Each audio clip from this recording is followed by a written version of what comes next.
या सुग्रीवाला छळण्याचा प्रयत्न का करतोय?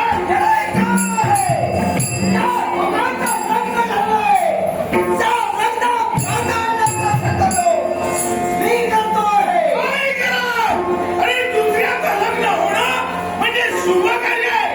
मग या शुभ कार्यात बिघडण्याचा का प्रयत्न? शुभ कार्यामुळे या शुभ कार्यामुळे शक्यता निर्माण होते. शक्यता होणे म्हणून लग्न होण्याचा प्रयत्न करतो. उलट मी तुला सांगतोय, तुझ्या मातीत जर मोठ्या संकट येऊ नये. साधोय कोण? माझ्या माती वाचण्याची शक्यता होते. शक्यताला खबरदार आम्ही नव्हे. गेलेले दोन देऊ ती शक्यता दूर करण्याचं थांबू. शुभता माझ्याची आहे. कदाचित तुला माझ्या पराक्रमाची कल्पना नाही आणि म्हणून हे शब्द तुझ्या मुखातून बाहेर पडताय. मला त्यांचा पराक्रम असतंय. ते पराक्रमाचे पाहून त्या पराक्रमाला खंडन नये. मग मला सांग, असं वक्तव्य करणारी व्यक्ती तरी कोण आहे?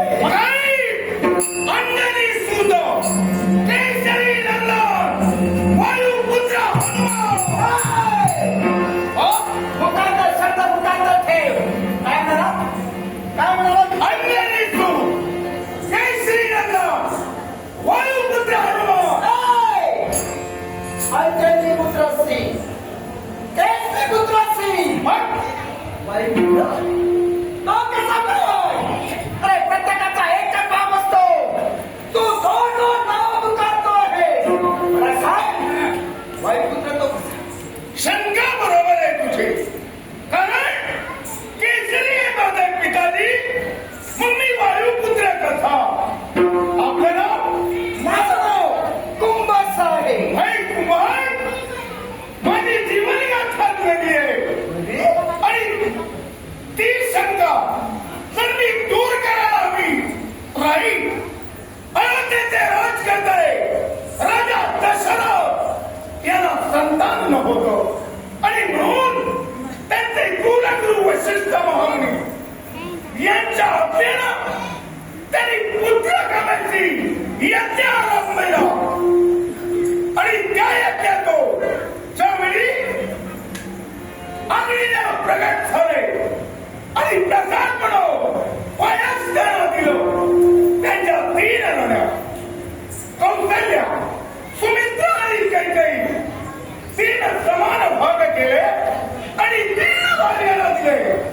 पण त्या क्षणाला एक भार पक्षी आला आणि त्या भार पक्षाला एक भागाचे फुलं उंचून आकाशात उड्डाण केलं.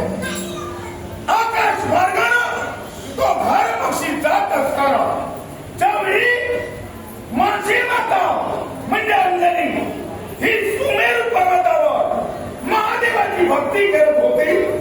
त्या हरी पोटात वायू देवतेनं आपली गती तेज केली आणि यामुळं त्या हर पक्षाच्या मुखातील तो भार म्हणजे पायाचा तुकडा माझ्या आईचा अंजनीत पडला. शिवाचा प्रसाद म्हणून माझ्या आईनं तो भक्षण केला.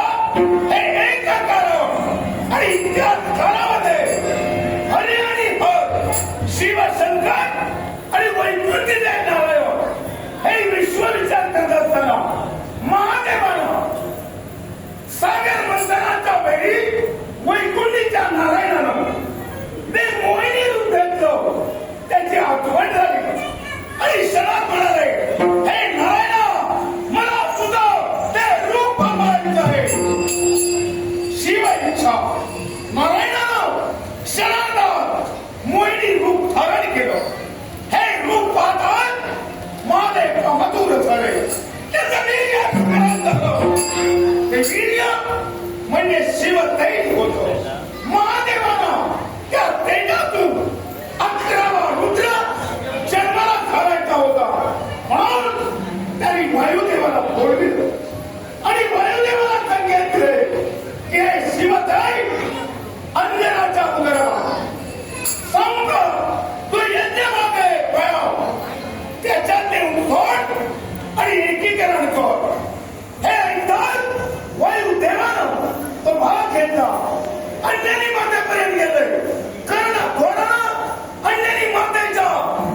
क्षणापासून तुला सुद्धा हनुमंताला एक पुत्र तू मान आणि हनुमंताचा कर्माचा आणि जन्माचा तुझा निमित्त लावायचा तुला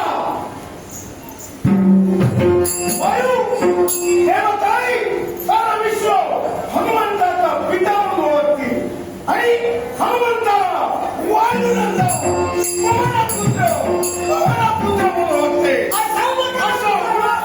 मला पवन पुत्र म्हणतात म्हणून तुला पवन पुत्र म्हणताय. तुला काय पाहिजे? माझा मार्ग रोखू नको. चला, माझा कर्तव्य आहे. काय कर्तव्य पूर्ण करायचंय. कर्तव्य कितीतरी पोखरलात ना तुला इथून जाऊ देणार नाही. एकदा दोघांची क्षमा माग नसेल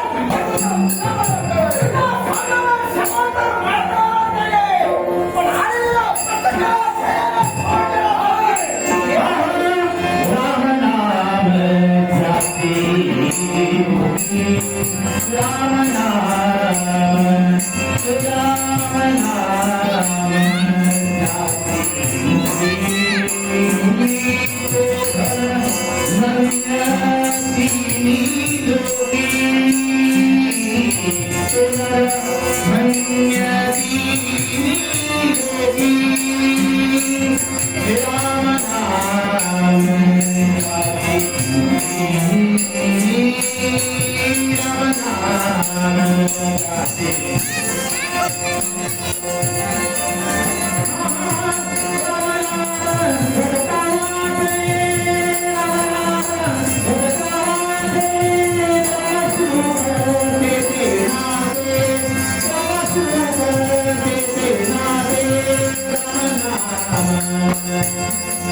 हिला ठेवणं म्हणजे जननीचा होईल नाही भाव. लग्न दिवसापर्यंत हिचं रक्षण मी करेन. कुणालाही कळणार नाही की हिला मी त्यांचा कुठं ठेवलं.